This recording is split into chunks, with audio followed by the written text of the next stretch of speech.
Man, I put out the call for good topics and people have answered the call. I got a good question here from Lucas Botkin. Why veteran shooting instructors usually suck at shooting and why they get into teaching. That's an interesting question, and I can come at it a little bit from the side because I've seen this phenomenon up close in the competitive shooting world, and I've seen it from a little more distance in the social media bro vet world that we see on Instagram.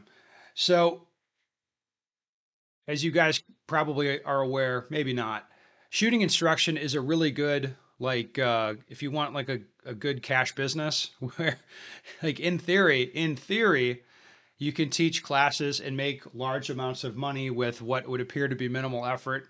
In a couple days you can walk away with thousands of dollars. This is appealing to people in many respects.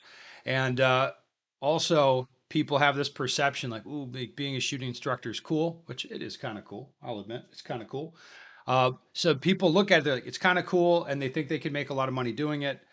Um, so people want to get into it. Now, of course, like any business, it looks easy, but it's a tough business. Like there's stuff you have to know, obviously, but it doesn't look like that from the outside.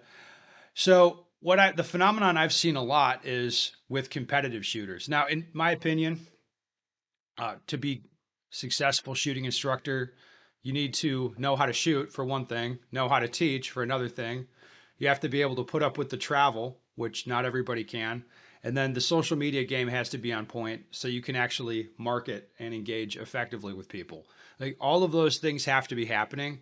Most people are not going to be able to do all those things. Like, so what you'll see with competitive shooters is they have the shooting ability.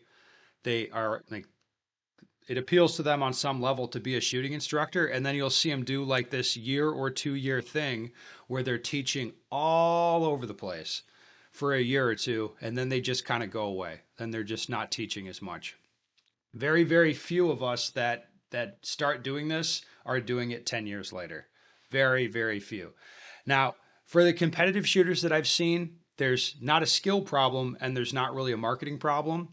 The problem is, can they deliver when they're teaching, which is hard, of course, and then can they handle the travel, which again, it's hard. Like you're away all the time. Like for me, I'm on the road 250, 260 days a year, maybe 280 days a year, depending on what I'm doing.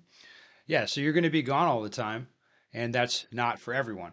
So what you see is this pattern, like I've seen this so much with competitive shooters. Like a guy gets really good or gets well known, gets some national profile, and boom, they fire up the classes and they're all over the place for a year or two. You just notice they don't really go back to the ranges they've already been to, and then after a couple of years, they just kind of fade away.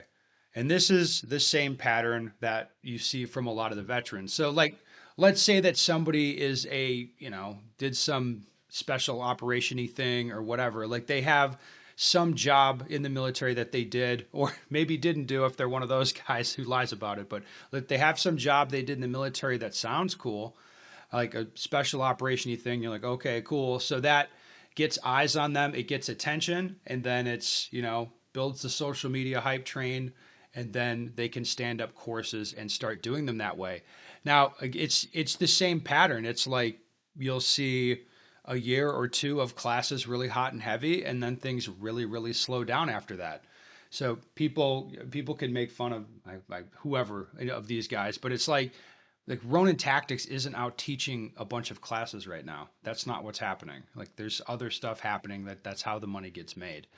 Other guys, it's the same. You're like, oh, I mean, whatever. You could name these guys. They're a dime a dozen as far as like the bro vet type of shooting instructors. But it's the same. It's the same phenomenon. It's like there's enough social media energy there that they can make a run at it. They're going to stand up some classes, and then some classes happen, and it's like you know, a year or 2 years goes on, and then they just stop doing that and kind of move on to something else.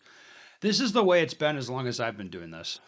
And I don't foresee it really changing. And it's because people think they want to be a shooting instructor. They really do. And then it's like, no, but do you? Because if you look at what's involved with it, like it's not it's not as much fun as you might think, and it's kind of more work than you might think in a lot of ways. And Of course, it is not for everybody. But that's what I see. That's why I think these guys fail. That's what I think happens is they get in, they do it for a year or two, and like, this is really hard, and they just kind of go away. That's what I see.